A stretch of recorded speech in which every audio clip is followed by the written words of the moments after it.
अस्सलाम वालेकुम। और विद अमार में मैं आपको खुशामदीद कहता हूँ।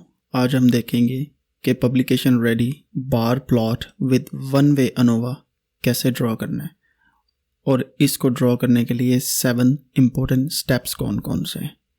तो चलिए देखते हैं कि इस तरह का ग्राफ हम किस तरीके से ड्रॉ कर सकते हैं। सबसे पहले आपको इस चैनल पे जो पिछली वीडियोस हैं वो देखनी पड़ेंगी, लेकिन फ़िक्र ना करें, इस ग्राफ को ड्रॉ करने के लिए मैं आपकी A to Z हेल्प करूँगा। आप अपने डाटा को स्क्रैच से ड्रॉ करने के लिए किस तरह इस फंक्शन के थ्रू ड्रॉ कर सकते हैं वो हम देखते हैं। सबसे पहले आपने ये सारे पैकेजेस इंस्टॉल करने हैं। अब तक आपको पता चल गया होगा कि अगर कोई पैकेज आपके पास नहीं है तो उसके लिए आपने इंस्टॉल पैकेजेस के बाद ggplot2 या कोई भी उसका नाम लगा के इंस्टॉल कर लेना। क्योंकि मेरे पास ये इंस्टॉल है तो मैं इंस्टॉल नहीं करूँगा बल्कि मैं लाइब्रेरी करूँगा। तो ये 4 पैकेजेस मैं लाइब्रेरी करता हूँ। उसके बाद हम चलते हैं स्टेप 1 पे। स्टेप 1 है जी, हमने अपना डाटा लोड करना है।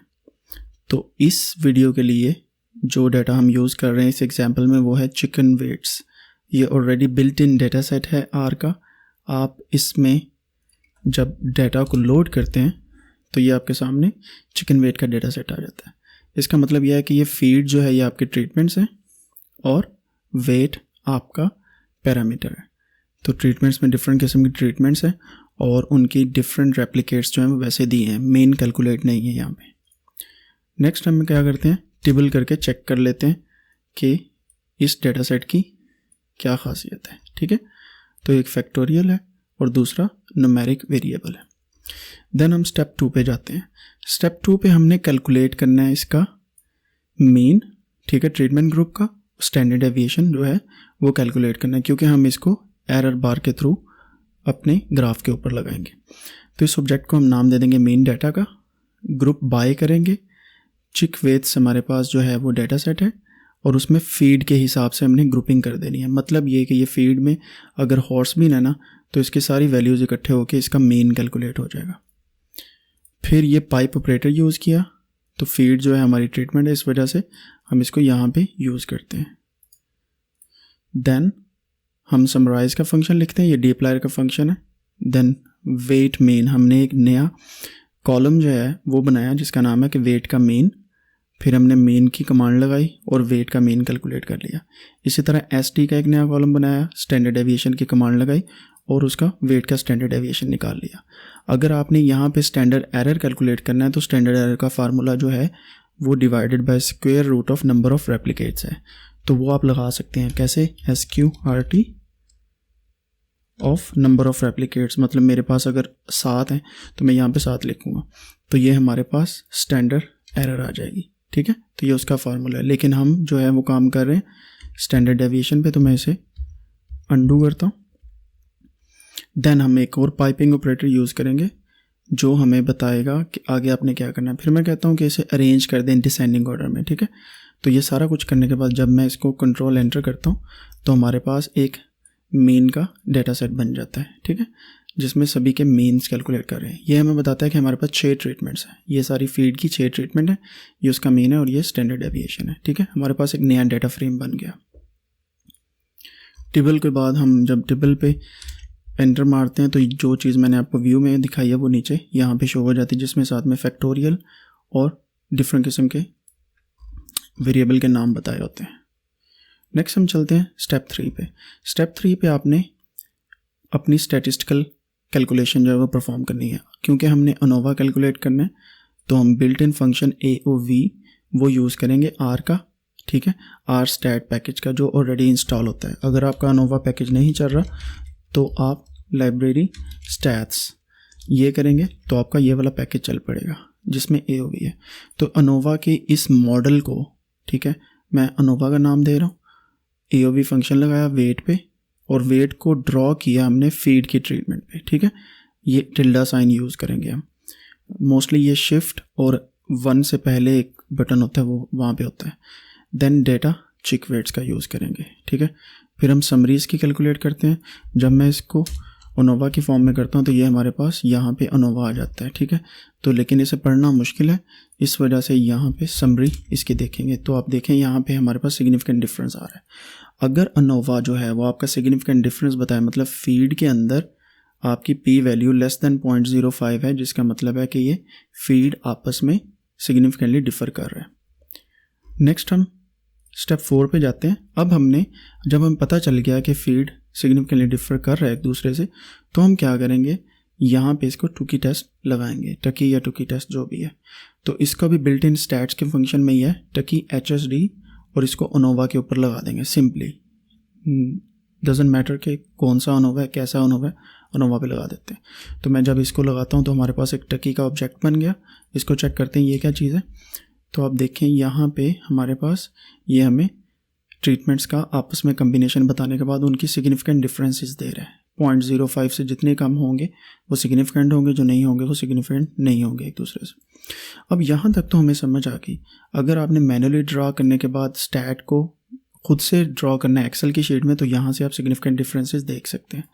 अदर देन दैट आर में एक बहुत इंपॉर्टेंट फंक्शन है जिसके बारे में हम डिस्कस करने जा रहे हैं, जो है मल्ट कॉम्प व्यू। ये वाला एक पैकेज है, इसको यूज़ करते हुए हम स्टेप नंबर 5 की तरफ आ रहे हैं। अब हमने ग्रुप लेटर्स जो हैं वो ड्रॉ करने हैं, ग्रुपिंग। तो ग्रुप लेटर्स का मैंने एक ऑब्जेक्ट बनाया, मल्ट कॉम्प लेटर्स 4, ये एक फंक्शन है मल्ट कॉम्प व्यू का। इसको मैंने आर्गूमेंट में लिखा और अनोवा और टुकी टेस्ट ये दोनों यहाँ पे लिख दिए। जो ये वाले ऑब्जेक्ट थे ये अनोवा और ये टुकी, तो मैंने दोनों को लिख दिया। जब मैंने इसको कंट्रोल एंटर किया तो ये मेरे पास ग्रुप लिस्ट आ गई, ठीक है। तो ये अभी हमें 2 किस्म की लिस्ट दे रहा है। हम इसको फर्दर करने के लिए ग्रुप लेटर्स यहाँ पे देखते हैं। तो आप यहाँ पे देख सकते हैं कि आपके पास A B C ये सारे आ रहे हैं और ये हमारे पास ग्रुपिंग आ गई लेटर्स की। अब हम क्या करते हैं, ग्रुप लेटर्स को एज डेटा फ्रेम लिस्ट में ऐड कर लेते हैं, ठीक है।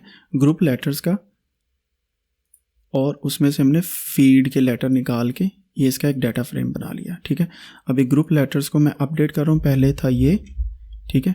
अब अगर मैं इसको कंट्रोल एंटर करता हूँ तो लेट्स सी क्या बनता है ग्रुप लेटर्स का।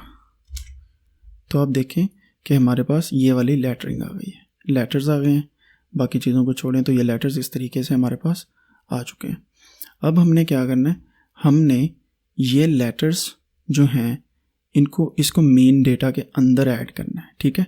अब मेन डेटा कौन सा है वो मैंने आपको पहले बता के दिखाया है। मेन डेटा ये वाला है। अभी यहाँ से भी हम देख सकते हैं ये हमारा मेन का डेटा है। अब इसमें एक अलग कॉलम आ जाएगा आगे लेटरिंग का। तो इसको अगर मैं कंट्रोल एंटर करता हूँ तो आप देखें कि हमारे पास मेन डेटा के अंदर ग्रुप लेटर्स का एक कॉलम आ गया।